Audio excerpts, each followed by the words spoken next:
this experience, I understand that yes, it's very important before doing any sales, right? To understand what those people are doing exactly. So today, what I'm going to do is basically I'm going to be discussing about the buyers type. Okay, we have 4 types of buyers.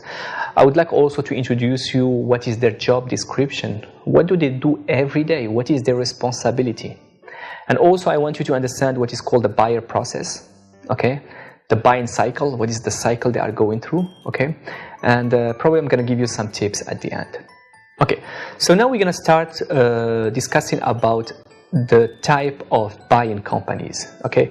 Again, whenever you get any, for example, let's say you get any inquiry, first you have to ask yourself, you have to do some research, maybe on social media, maybe on Google, maybe looking at your client's website, and ask yourself, who is this client?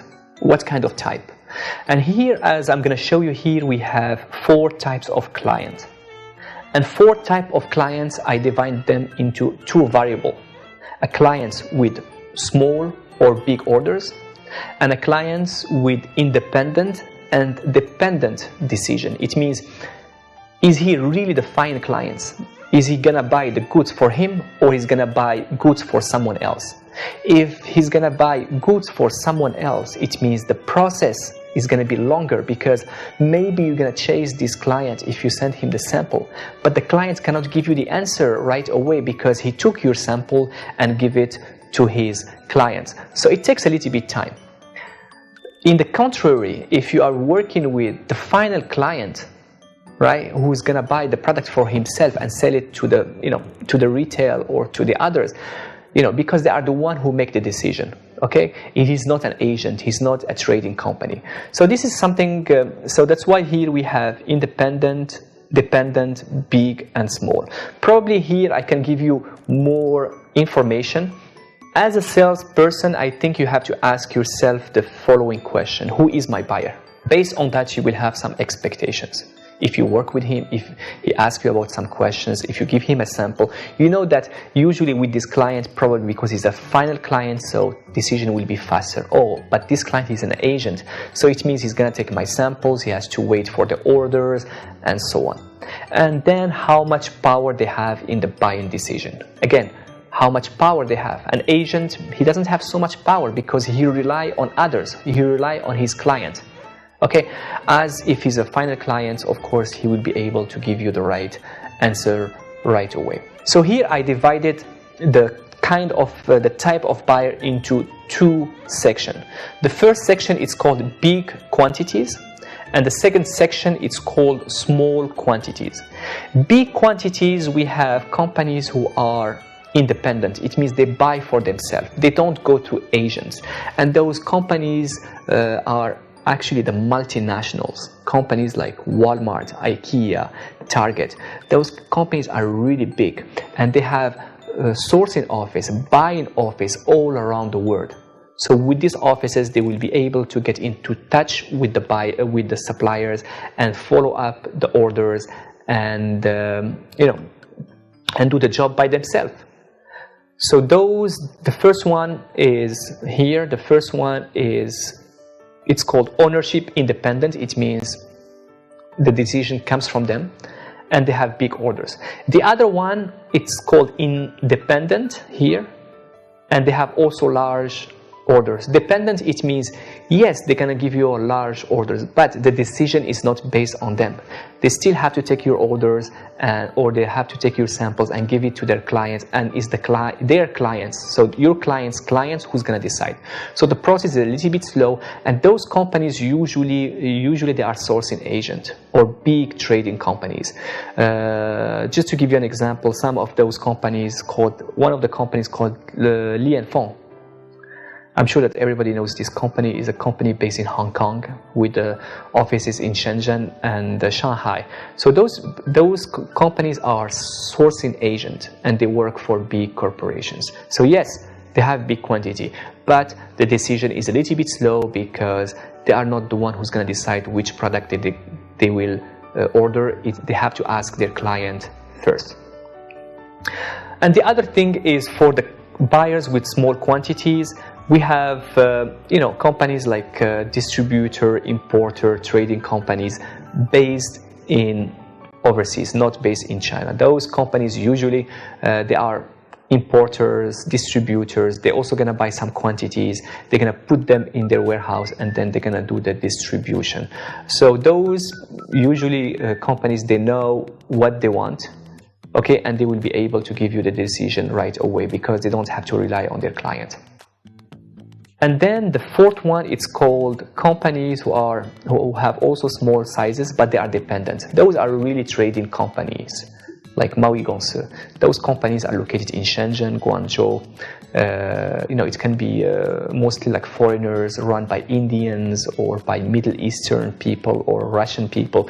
Those people, they set up an office here. They have some workers who do the follow-up, but all the orders, they come from their clients. So if you get contact with them, actually they are not the one who make the decision. They're just gonna try to find what their client wants. They're going to take your sample, send it to their client, and the client, when he approves, then they're going to give you the order. Those usually are very small companies, as I said, in large companies, and those usually are run by foreigners. So this is basically about the type of buyers. I think it's very important to understand this one because I see a lot of sales, they are not able to ask themselves who is this buyer and how much power they have in the buying decision. And sometimes, I have some students and they come and ask me why the client doesn't decide. Why does it take him so much time? And then I should ask him, who make the decision? Is it your client or your client? And then you have to ask yourself, is your client a big corporation? If yes, maybe they will be able to take the decision right away. Or they are just agents. So I think it's very important for you to sometimes ask yourself those questions. Okay, now what I want to introduce you is since I worked for those big corporations, I would like to tell you a little bit more in details about how their office work. So actually if you look at companies like, let's say, Walmart, what they're gonna have, they're gonna have a sourcing agent. Okay, they can have a sourcing agent or sourcing manager in their office in Shenzhen. Every division has a team. Okay, for example, if you go to Walmart, you're going to have a division for lighting, a division for clothes, a division for sport, a division for food. So every division has a team. And the team, what they're going to have a leader. The leader, usually it's called the sourcing manager. And this leader, he's going to have merchandising. Merchandising are people who's going to follow up, who are going to contact you. So, so those people, usually what they do is they do the sourcing. It means they're going to ask you for samples, they're going to ask you about your new products and something like this. They also have, a finance division. Every division has a finance. So this finance, they will be able to, if you work with them, to send you the money. They're also going to have the quality people, during the production, they can send you the money. They also have the shipping people, who's going to take care of the shipping process. And also they have some R&D, mostly designers or engineer. So this is basically about how the team works. So the person, if you are working with a company like Walmart, probably the person who's going to contact you is just a merchandiser. Merchandiser, he get the instructions from the sourcing manager. Okay. And after that, what's going to happen is once they take your products, what they're going to do is they have to send them to USA, or it depends on which Walmart. Some Walmart are in Canada, some of them are in USA. They're going to send them and then they will get the approval. This is basically how it works.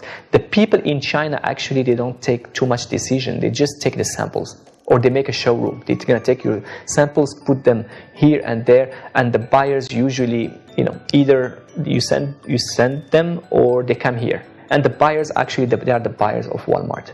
So it's very important to make sure that buying and sourcing, it's very clear for you. The buying people are the one who live in USA. They understand the market. They know what they are looking for. So they're going to send messages to the office in China, and they're going to tell them what they are looking for. Okay, but again, the people, that's why it's very important to understand who are you communicating with. Is it the merchandiser? Is it the sourcing, or the buyer? And of course, you have people who's going to influence their decision, because it's a team. So you have the designers, because design is very important. They're going to say, oh, this design is good, maybe we have to change. You also have to have the engineer understand the technical thing. And then you have the assistant, buyers, the sourcing, all those people, they are a part of the team. But the person who's going to make the decision is the buyer. Okay, those are two terms that you really have to understand. Those are really for big companies, but if you look at small companies, usually small companies, their way of working is very easy. Usually they don't have an office in China. They're going to have the boss, and they're going to have the buyer or the purchaser or the procurement. This person, his job is only to communicate and work with overseas suppliers. Okay, so the boss is here. The boss is basically the boss. He's doing sales, he's doing purchasing, he's managing the whole company. And then you're going to have someone with a title of purchaser or buyer or procurement. So this is for small companies, medium companies, and this is for a large company. For a large company, the team is more professional and the structure looks more efficient because the quantities are very huge. So this is basically how it works. Probably I can give you more details about what does the buyer do, because the buyer is not only someone who's going to just,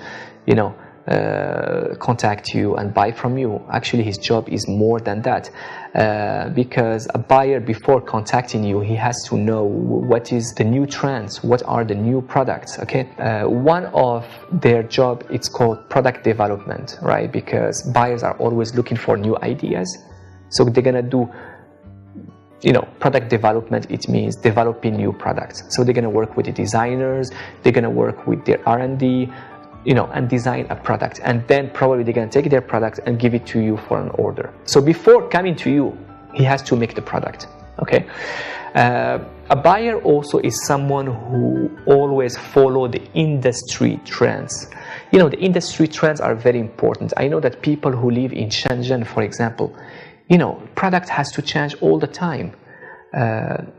Just look at the mobile phone. The trend is always changing. I remember like 10 years ago or 15 years ago, the trend, the fashion was a small phone, right? Then it becomes big. Now we have the touch screen, right? Touch screen becomes smaller with the iPhone, I think 5. Now with the iPhone 8, it becomes bigger. So there's always a trend. So the buyers, is very important for him to understand where the market goes, what is new, okay? And identify new products and idea. The buyer is also someone who goes to the trading show. Actually, the buyers, they go to the trading show not only to find suppliers, but to look for products. Products is the most important for the buyer.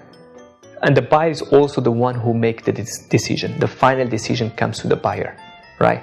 So he's the one who's going to work with either the sourcing people, or he's going to work directly with you. A buyer also, before giving you the order, sometimes the buyer is gonna ask you, okay, I want to order 2 containers. But the question is, how did he come up with those 2 containers? Why did he decide 2, not 1, not 3?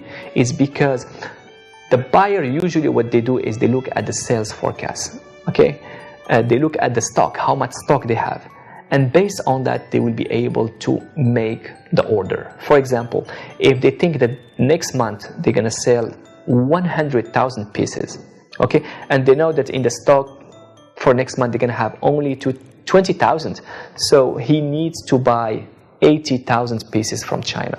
So the buyer also look at the profit, look at the inventory, and he's also someone who do the negotiation with the suppliers.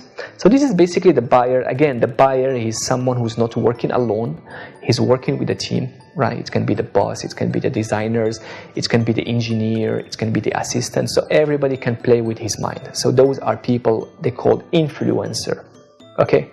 Because when he take a decision, he needs to take a decision based on recommendations of the team. So this is basically about the buyer. Many people, they just think that the buyer only give orders, but I think it's very important for you to understand what is the buyer doing exactly.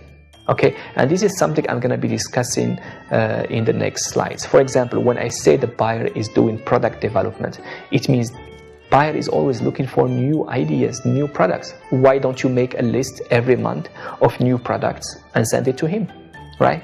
Don't only stick with one product or two products. You need product innovation. When I say that the buyers go to the trade show, right? I mean, when you send him a message, don't only tell him, "Hi, Peter, come to see us at the booth." No, right? You know that he's going there to look for products, right? So tell him, "Hi, Peter, we are delighted to invite you for the Canton Fair. This year we will display our latest technology in terms of toys or something like this, and we're also going to bring our hottest sales or products." Because the client is going to the trade show not only to see you and having a tea with you or coffee, but also to look for products. So give him motivation, because you know that he goes there only to find products. So this is basically about the buyer. I think it's very important to understand the buyer's mind, and that's how basically you will be able to do a very good sales and give a good service. Okay? So this is the buyer. The merchandiser or the sourcing is someone who's doing 采购. Okay? 采购跟卖家, it's not the same. Okay? The people who are doing merchandising or people who are doing the sourcing are people who are working for the buyer. You know, sometimes the buyer is very busy, right? So he's going to ask those people to do some jobs for him. He's going to make the decision, but to look for clients, sometimes for the big corporation, they're going to use merchandisers or sourcing. So, you know, the buyer is going to ask merchandising people for him, you know, just go and tell me what's going on in the market. They're going to tell them, okay, go and find me new products. Go and find me new suppliers. Ask these suppliers for quotations, right?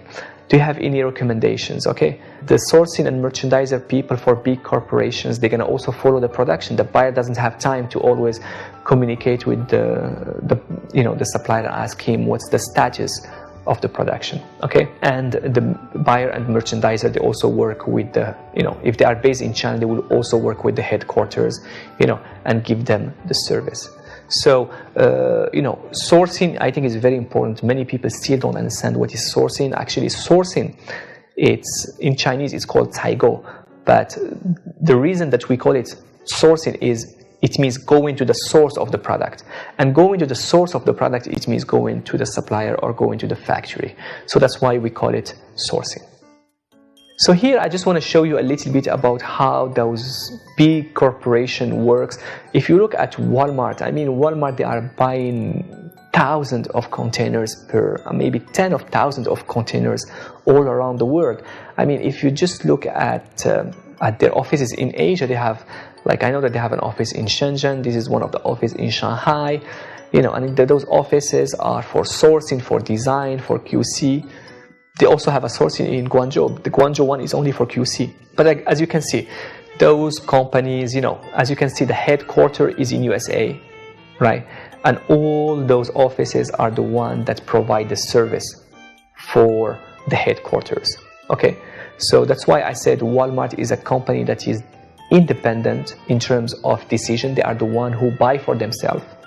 Okay, why? Because they have all those offices, so they will be able to control the quality, right? And for suppliers, it will be easier for them because the client is just near to you. Okay, so the other thing is, the question is how those buyers are looking for suppliers.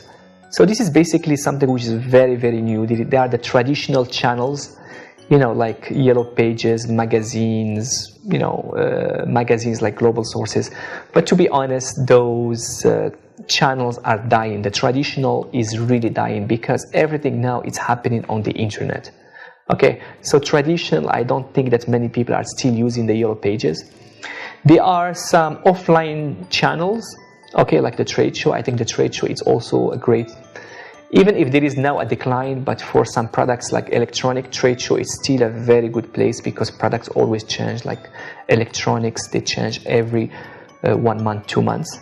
Networking, you know, trade show is good for networking. Some people, they still do the wholesale market.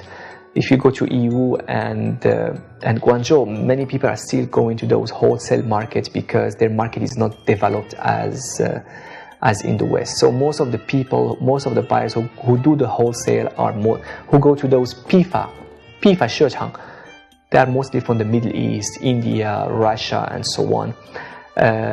You know, the problem with the offline channels is a little bit slow. and a little bit more expensive, because for a buyer they have to travel, right, find suppliers, communicate with them, so it's a little bit slow, and it can be also a little bit expensive. What's happening now is the problem is really the world is really changing very fast, and all those traditional way of finding suppliers by the buyers are really collapsing. So now everything is happening on the internet. I mean, Google is something which is very important. I mean, if you have a website, make sure that you're gonna rank higher on Google. There are some B2B platforms, okay, you know, B2B platforms like Alibaba and so on, but those platforms are also collapsing because so many suppliers, everybody looks the same, okay? Social media is a really great way for nowadays for suppliers to find clients, really. The only problem is you have to know how to use those social media. Customs data, you know, custom data is also a great way for you to find for the buyers to find suppliers, and also for you to find buyers, because the customs data gives a lot of details. You know, if I'm a buyer and I use customs data, I can also spy on my competitor. From where does he buy? How much does he buy? Okay, so those are. You also have some online directories like Compass. Compass is also very great, a lot of details, and that is really help you for taking this decision. So everything is happening online today. Trust me, the traditional way is dying, and the online channels are actually more efficient. They are, you know, they are convenient because you just need a computer. They are faster because you can get the information right away, and they are cheaper. I mean, online now is everything is cheap and is very, very competitive, and you can use it 24 hours. So this is basically about the buyer's job description. Again, the trend now for the buyers to find clients, trust me, everything starts with Google. And the new trend is social media. For buyer, it's very easy for them, you know, and it saves them a lot of time if they, you know, if they go to use those social media, including LinkedIn. It's really, but for the suppliers, it's very important to know how